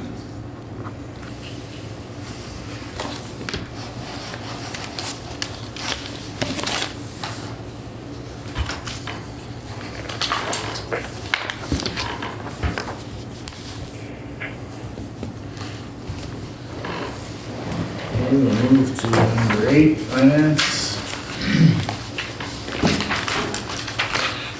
Resolution be it resolved that Council for the Municipality of Swan Valley West hereby approves the following payments. General checks number 16897 to 16926 in the amount of $326,491.44. Mover for this resolution? Those can't be the right numbers. No, they're all type numbers. No, We're missing 16, something. it's 169.27 to 169.50. 169.66, correct? I have 26 written on my. You know what, that is an error Yeah. on the agenda, and on the resolution, that's right. Yeah, it starts Yeah. at 60. I was just looking at that, I just went to grab this package. 6927, that's what I The had. correct numbers. One, it's 27, 27? No. This is 169.27. 16966. just one more, I'll get it. And it says 56 instead of 66. The resolution's more wrong. Yeah, that's last one one. numbers, yeah. 16943. 16927.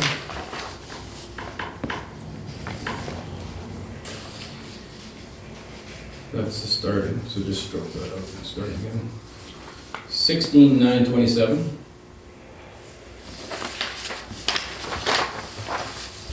To 16966. Sorry about that. The number is correct, it's just. The total amount is correct? Yes. So I will reread those check numbers.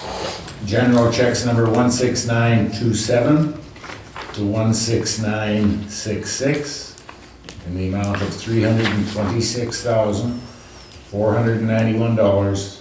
$326,491.44. Mover, please. Moved by Councillor Blosha. Seconded by Councillor Foster. Any questions? Check number 16942 OSS. It says Swan Shop Recycling, but it's $4,300. Yes, that was just the first line on that, Okay, on that distribution. Yes. okay, but it's not all to that. No, that's right.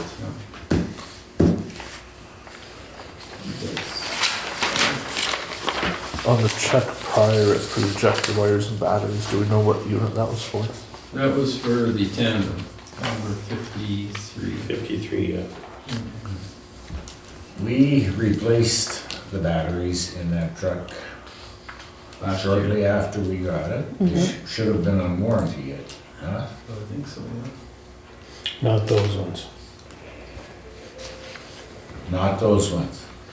Apparently what happened is the batteries they sold, they switched companies.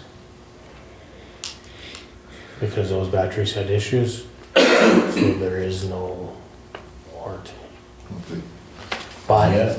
But there is supposed to be a credit there for some towards the next one, is my understanding. So we bought those in town here. Yeah, And they and were then they- replaced. We're having trouble with that truck and they tested them in Benito and they were no good. Yeah. But Rough Country did give a credit towards them, but they no longer deal with that company.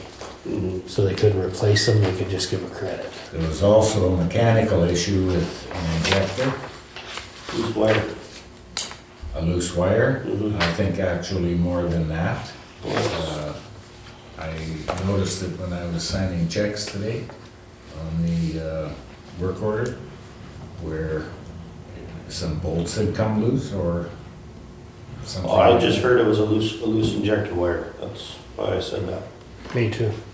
That was what was on the, Work order. work order. Oh, that loose wire part, I don't remember the loose bolts on that invoice. At any rate, it's done. Any other questions on any entries?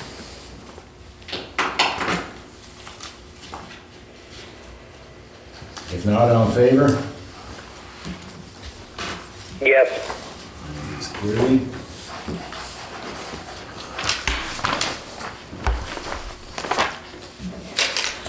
Excuse me. Next resolution, be it resolved that Council of the Municipality of Swan Valley West hereby approves the following payments. Payroll payments, checks number 3620 to 3635 in the amount of $21,718.29. They are. Just so you know, the number on our Do we have a agenda is mover? not, Oh, the number on the agenda doesn't match. is $1,000 off. It's Yeah. a typo, yeah. Okay. But, yeah. A mover for the resolution? Moved by Councillor Wells, second by Councillor Blosha. Any questions on that list? If not, all in favor? Yes. It's carried.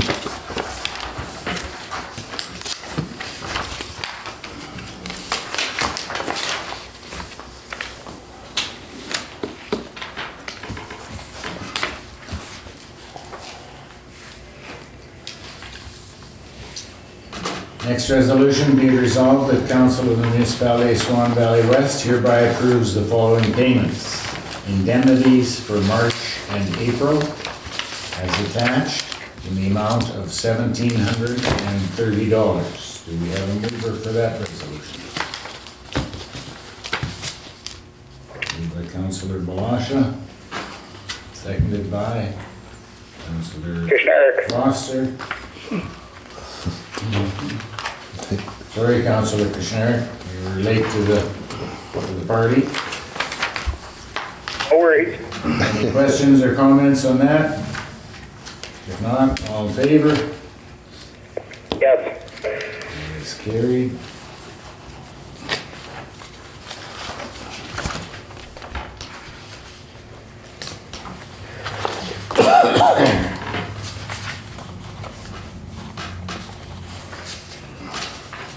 Next resolution, resolved that the Council for the Municipality of Swan Valley West has hereby received the bank reconciliation and financial statements for the period ending December 2020 as presented. I move for this resolution.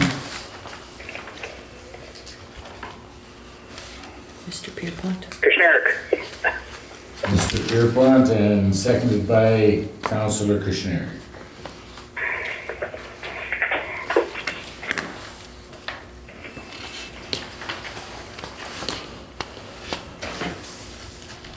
Questions or comments? Trying to get my mind around where I find the utility reserve fund. Okay, for sure. If you go to the page, it's page 11 and 12. They're marked 11 and 12. There's a couple 11 and 12. So this report's got to be reworked. But it's utilities, revenues, and expenses. It's about five from the back. Yeah, there you go. And you want to know the difference, like if you look on the back page, there's 55,000 there, and you're asking the question, where is that reflected on financial statements? Yeah, I'm looking at the credit union statement, seeing there's money in that account. Utility reserve, LUD, that's 55,889, but I couldn't see where to see that in the rest of Okay, it. so if you go to the back page then, Yep, the last page Oh, is okay. There it is. 55,889. So then you've got an offset of 55,889. 14,000 is reflected on that page 11 that I referred to, and then 41,000 was offsetting the 2019, so the 14 and the 14 and 20 and 41 in 19 makes a 55 that offsets that. So essentially, the money shows in the bank, but we've already spent it. Yes, when it comes out, it shows that it's owed to the general fund, not to the utility. That's why that offset. And that's one of those things that we just haven't moved money in the reserves, we've moved them in the books. So that's an offset. Thank you. Further questions? If not, all in favor? Yes. It's carried.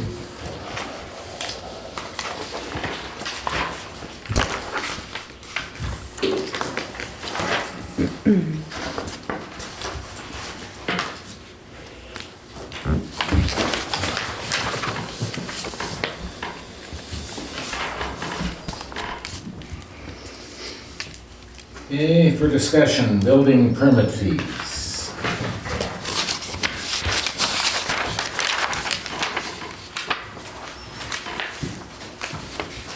There's some bigger print here if you need those.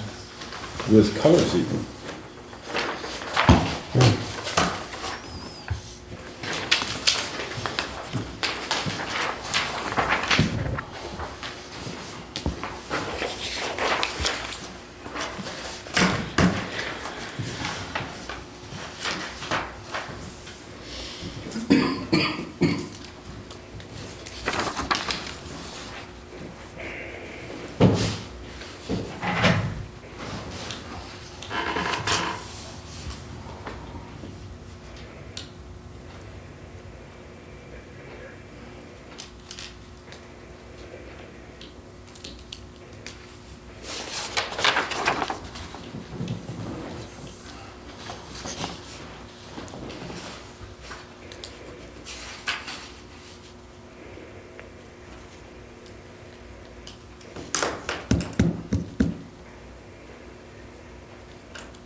It's been a while since we've adjusted these fees, right? Oh, for sure, yeah.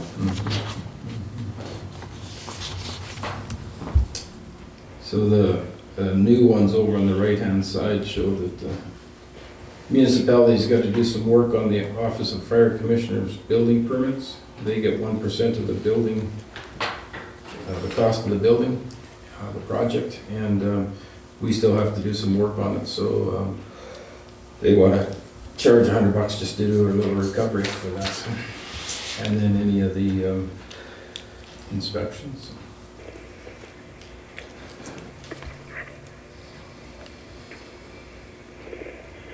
But it's suggested by our inspector that these should cover his costs. They'll go towards it, yeah. I think that if you were covering the actual costs of the administration and of the inspector, they would need to go up a little bit more. We would have to go further. Typically, that's what you would do though with permit fees, is it not?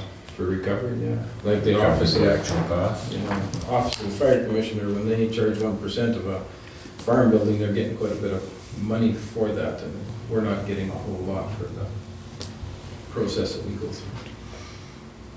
So I think it's just a stepping stone. It's introducing it and keeping the increases going. So. But we could make changes to this. Anyone have thoughts? I'm not sold on the addition and renovation line. And here's why. Say, for example, you have a 3,000 square foot house that's finished, and you're going to renovate one room, and that room might constitute a couple hundred square feet. As this is written, we would charge you a $900 permit fee for that renovation. Because it's $100 minimum charge, but we charge based on square foot of finished space of the entire building for renovation. That is what the town of Swan River does, but I don't think it's right. I think we should only be charging based on the area that's actually affected by the renovation. And the same thing would follow through into the commercial industrial. Say, for example, you had a 10,000 square foot building that had a small renovation done to office space in it. Under this, we would be charging you a substantial amount of money for a very small renovation.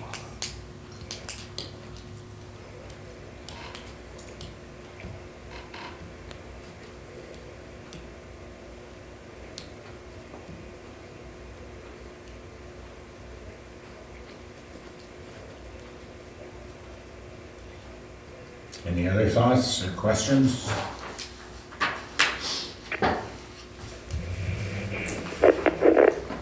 Heart's a little steep.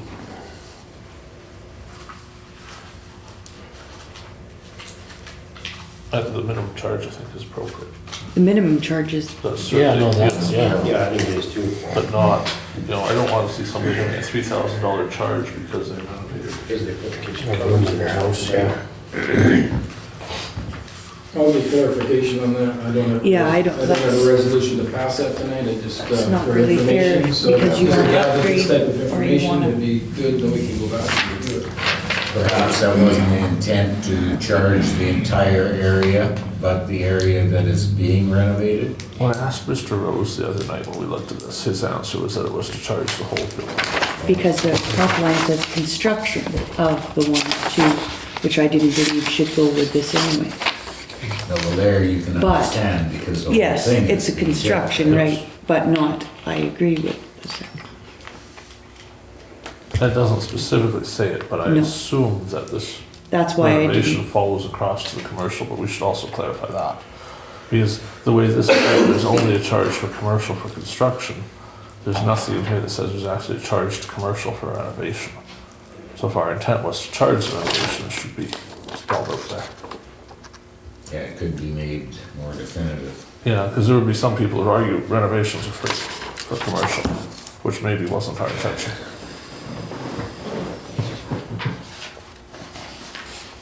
And James is busy furiously writing, so. Okay, we got her.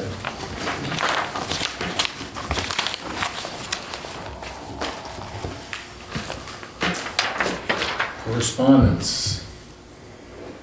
Dan Laser, 988. Was it circulated? Yeah.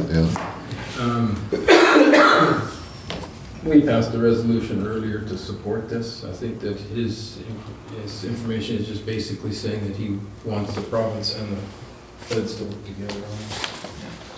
But we did pass a resolution November, October. Anyone have anything further to add? I think it's a good idea. A lot of people going through hard times lately, so. Okay, we go to number 12, committee reports. Anything to report this week, Councillor Gade? Well, it's been very busy since the last meeting, looking over the budget and doing some work there. Certainly, the last few days, a lot of residents have been contacting me about road conditions and the state of the graveling and such, which I think is starting fairly soon, which will be good because we certainly need that. And the only other question I had under there was an update on the Botany Crossing, if we can at some point here.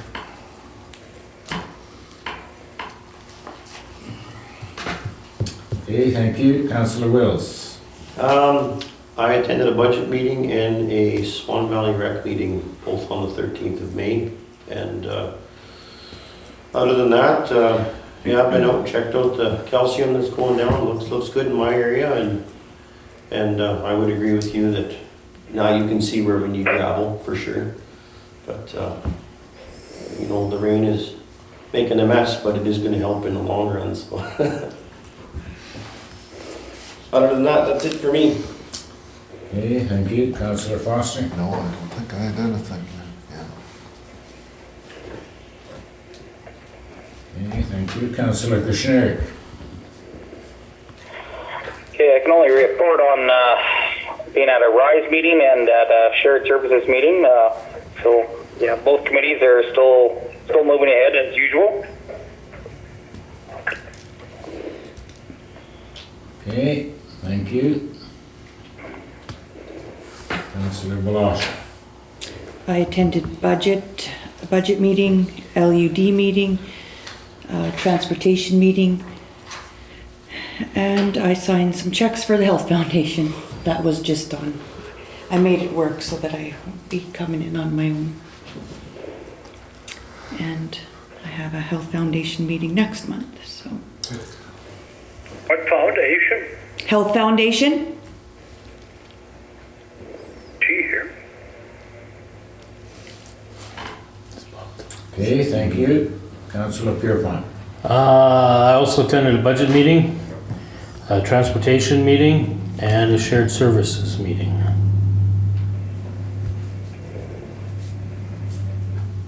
And I think that was it. Okay, thank you.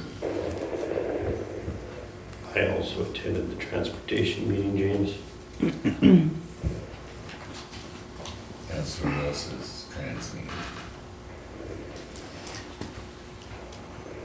Okay, just after the last meeting we had, we attended at 275 and 2nd Avenue with the drainage specialist, I guess if you will, from the province, as well as a couple of engineers out of Dauphin, as well as the town representatives.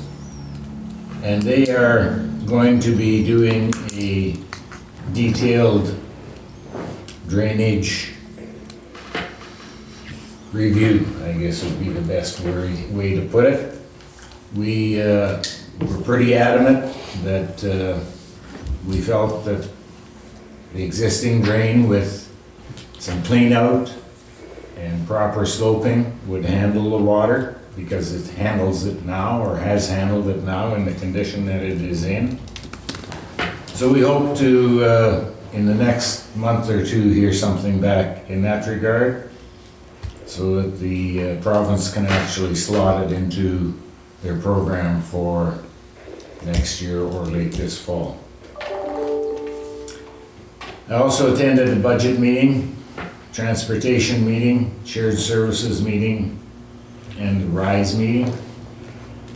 With regard to the Botany Crossing, there has been no repair done yet, so it is still impassable. The water has receded a lot though, and you can now see the concrete as where it sits. The pipe you can't see whether it went downstream some or not. I would doubt that it did, but I think it just undermined and collapsed into the hole. Mr. Bobick is working with the watershed to try to secure additional funding.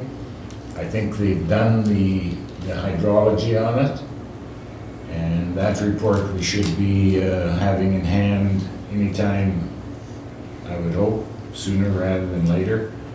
But again, those things take time, and we have no control over the timing of the completion of a report such as that. So we're hopeful that it can be to the point where it can all come together so that it can be reconstructed this winter. And we would have a fish ladder of some sort, or some mechanism to allow the fish to swim upstream. Because failing that, I don't think any member of council would really want to entertain the cost of a bridge for a crossing like that. It would be over the moon. Unless it got paid 99% by senior levels of government or something. My curiosity, the question I keep getting, we know we can repair it. What we were working towards was repair. But once the piece of it collapsed, does that impact our ability to keep it? Apparently, the verdict on repair is now no longer being entertained, so it has to be replaced. And that's what was going to happen eventually. Obviously, you want to try to repair things until you do the replacement, but to do it properly and to have oceans and fisheries on board, you need the special culverts or a complete different tributary around it as a fish ladder. So there were some issues with it, obviously, and those we were going to repair, but now it's forced our hand into moving to forgetting the repair to go directly to replacement. So, and we may not know the answer to this, but when we go to replacement, do we take out completely what's there, or are we just removing that centerpiece and putting the fish ladder in? The whole thing would be Has to be redone, yeah. If you look at it, there is not more than 15 feet to 20 feet that is solid, and then there's a break, and then another 10, 15, 20 feet, and another break. So it always was going to be replaced, but what we had thought we could do is repair it until it is replaced. But that issue, or that option is no longer on the table. So it might have saved us some money in the long haul, without spending money on repair that's going to be ripped out anyway. Obviously, it's an inconvenience, but Yeah, and it now, as Donnie had pointed out, includes 2 or 3 more levels of people that have to get involved with it because of the fish ladder, because of the replacement. Now you have to get Oceans and Fisheries and everybody else in on it, so it's now become a big process to get the funding. And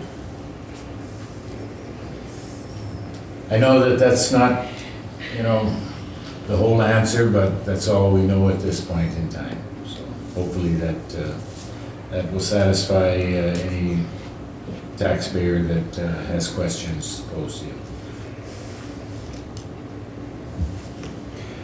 So, this special council meeting, we could put that on here too. Yeah. Because a few of us were at that meeting. Do you want to give your report after I took so long?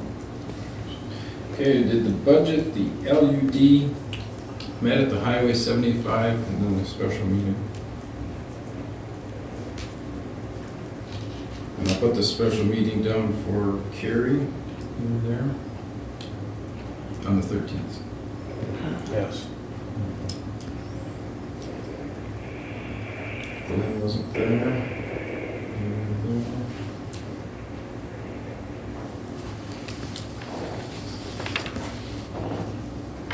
So while you're doing that, I have one question for Councillor Wills. You talked about seeing where we need the gravel. Is it normal that with a day or two of rain, the roads get that bad? My idea behind what it's doing right now is a lot of ditch material has been brought up with it being as dry as it is to try to fill in those ruts in the middle of the road and get her shaped back up. And now that it's rained on it, that stuff turns to mud. And so that's why some areas are like that. Some are okay because they have enough gravel to get through the spring, but that's kind of what I noticed in my area anyways. The more stuff you pull out of the ditch, the more likely you're gonna end up with that. The drier it is, as soon as you disturb that crust, Yeah. it's powder, it's flour. it's almost, I call it almost like spring thaw. Seems to be, it takes that first good rain, and all those soft spots underneath seem to show up, and then, within a couple days, you get sinkholes. And they are hauling on the north-south road past the Thunder Hill entrance there, as well as the east-west one off the end of Farlington. Mm-hmm. And there are some bad boils there, but the trucks, the big our hauler Timberline was actually delivering gravel, and they were making it worse, obviously, but you gotta deliver the goods. And So are they doing gravel for us already? they were. Okay. A lot of trouble is too, we got black dirt instead of clay up on top. Like that's the way the roads were built, and there's not much we can do They're with put it. together with dirt, And gravel just won't stick in black dirt very good. You know, like clay, it holds it a lot better. There's a spot on, what is it, 208? That's the road that goes to Thunder Hill, I do believe. By harnesses there? Yes. Yeah. 2 hydro pole lengths approximately have just opened right up. That's peat there. It's peat And, in that area, So I yeah. guess Don was out on the weekend and he just put barricades up to get Sure. people to try to stay off it. And he wants to try some 1.5 inch in there. That'd probably work. Digging it up is about $30,000-$40,000. Yeah, And then we gotta find a place to put that material, yeah. so We could add that as a capital project probably. we could, yeah. And be able to use gas tax. I think we could. I know where that is. That's yeah. a bad, That's a bad stretch. it's always Yeah. been bad there. It's At at least least a quarter Any mile. base underneath it? No, it's Nothing. just peat, you know, it's a peat And it's a hole. low spot to begin with. Yeah. I'd like to see Down. the north and south Once it says you're going down like past- 6 feet just to get to it. past the Thunder Hill entrance to the south for basically a half mile in the lower area there. Sure. So if we could make both of those into the capital works, we could use some of that gas tax money. Okay, next resolution, resolve that we do hereby, excuse me, accept the following verbal reports regarding council committees and communications. Councillor Kushniryk, Rise, Shared Services. Councillor Blosha, Budget, LUD, Transportation Health Foundation, and Special Meeting. Councillor Wills, Budget, Swan Valley Rec, and he's been checking some calcium and gravel, Transportation Meeting, and the Special Meeting. Councillor Pierrepont, Budget, Transportation, Shared Services, and Special Meeting. Councillor Gade, Budget, Road Condition, Gravel, Special Meeting. Councillor Foster did not attend any meetings since the last regular council meeting. With regard to myself, Highway 275 meeting, Budget meeting, Transportation, Shared Services, Rise, and Special Meeting. The ACAO/FO James Webb, Budget, LUD 275, and Special Meeting. Can we move for the resolution, please? Moved by Councillor Wills. Seconder? Councillor Foster. Any questions or corrections? If not, all in favor? Yes. That is carried.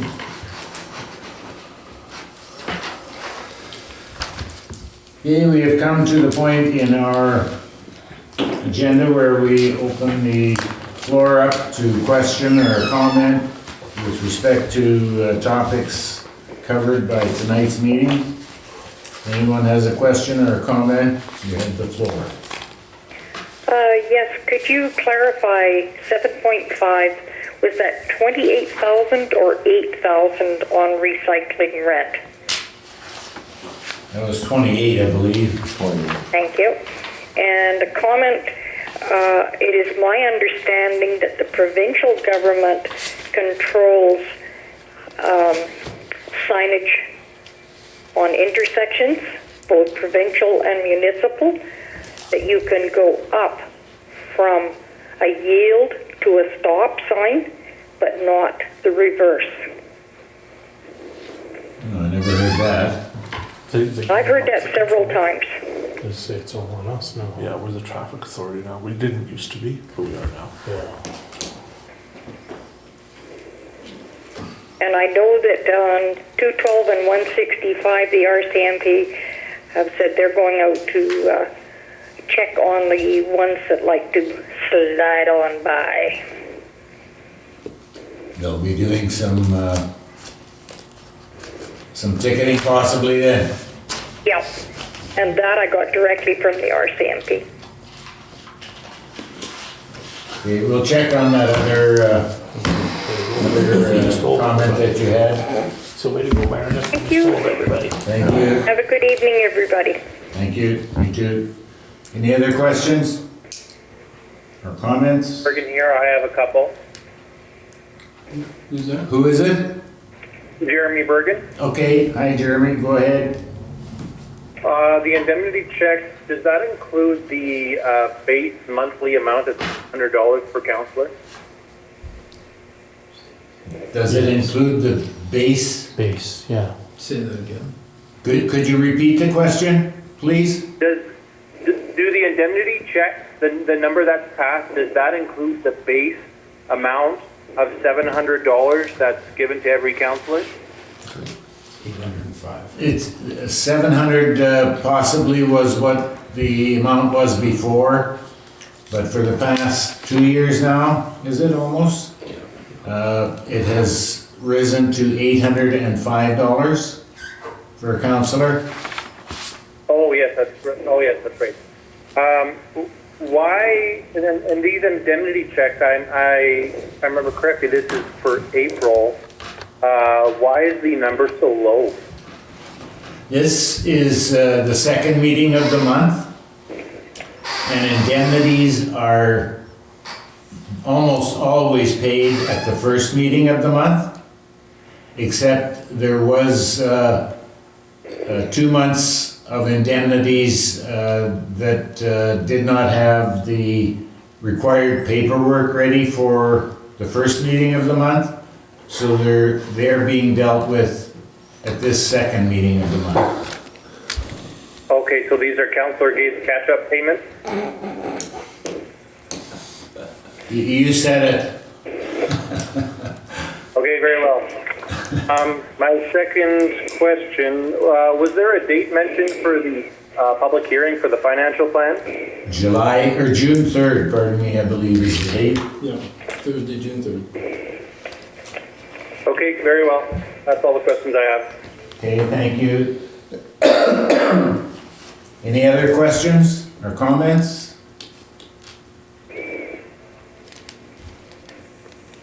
Now, if not, thanks again for your attendance. We appreciate it, and as always, we hope that soon this plague that we're going through will be done and we can get back to normal. But thank you all again for attending. We will take a short break and come back and go in camera.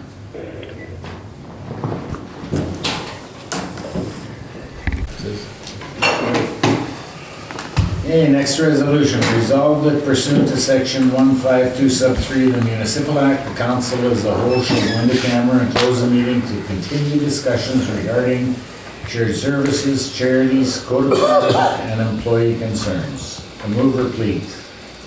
Made by Councillor Wills. Seconder. Seconded by Councillor Pierrepont. In favor? Tyler? Hello? In favor? Yeah, you bet. That is carried.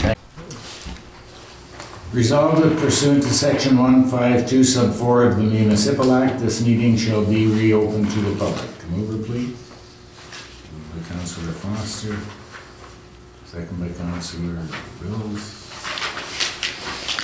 All in favor? Yes. It's carried.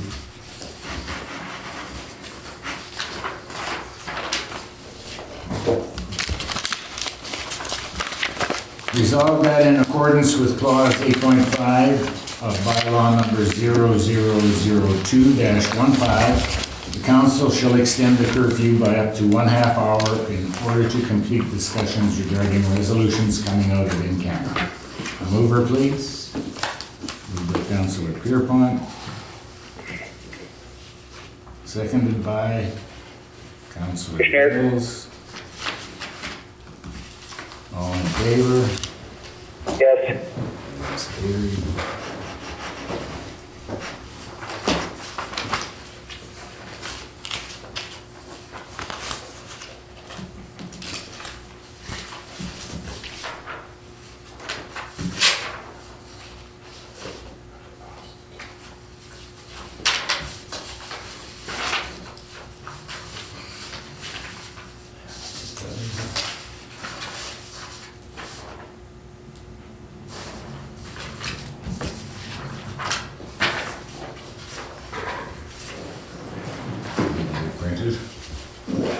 did, I just had it here. Right here.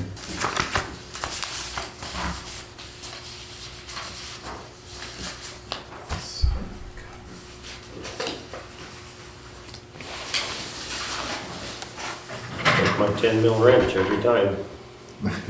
Oh, there goes great.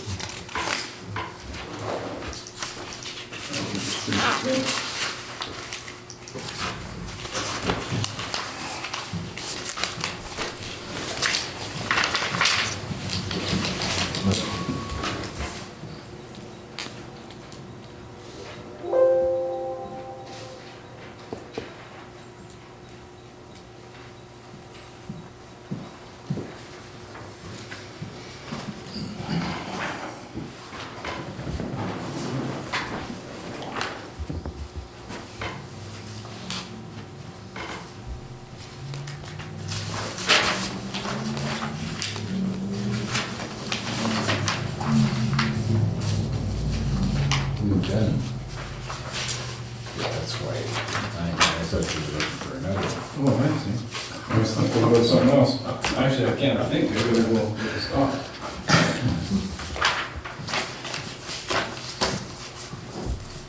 Next resolution. Whereas the provincially approved investigator has completed a review of complaint number 3, and based on the facts provided, finds the identified behavior and actions of the respondent contravenes the Code of Conduct for Council Members Bylaw number 0083-20, section 8.22, and Council concurs with the decision. Therefore be it resolved that the Council for the Municipality of Swan Valley West imposes suspension against Councillor Bill Gade for 90 days, and that Bill Gade's compensation be suspended for the same 90 days. These suspensions are set to commence June 1st, 2021. Do we have a mover? Moved by Councillor Pierrepont. Seconded by? Do we have a seconder? Councillor Wills. Any discussion? I'd like to ask for a recorded vote. And I'd further like to comment that in this particular complaint process, I was not given the opportunity to defend my actions in any way, which is a breach of sections of the Canadian Charter of Rights and Freedoms, as also a breach of the Bill of Rights. It is imperative that natural justice be observed in council proceedings such as disciplinary matters. In this proceeding it was not. I'm further concerned by the fact that tonight, while we sit here reviewing this particular disciplinary decision of council, the meeting is being chaired by Reeve Galloway, who has chosen to sue me and has an active lawsuit against me. And in my opinion, he is in a complete and utter conflict of interest to be chairing this meeting while he works with council to suspend me for 90 days. Those are my comments. Thank you. Okay, any other comments? Not a recorded vote has been asked for, and even though I am here to record the vote, I am not voting in this issue. So my vote is an abstention. I think that both the respondent and the complainant said it out. Councillor Wills. Yes. Councillor Pierrepont. Yes. Councillor Foster. Yes. Councillor Blosha. Yes. Councillor Kushniryk.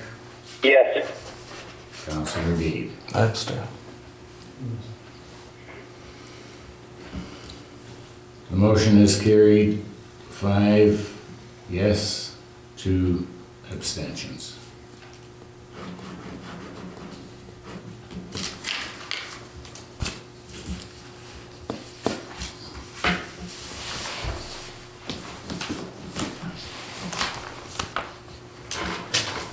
Resolved that this meeting shall now adjourn at 11:24 p.m. Be it further resolved that the next meeting is a special meeting of council, Thursday, June 3rd, 2021, at 7:30 p.m. A mover, please. Moved by Councillor Foster, seconded by Councillor Blosha. All in favor? Yes.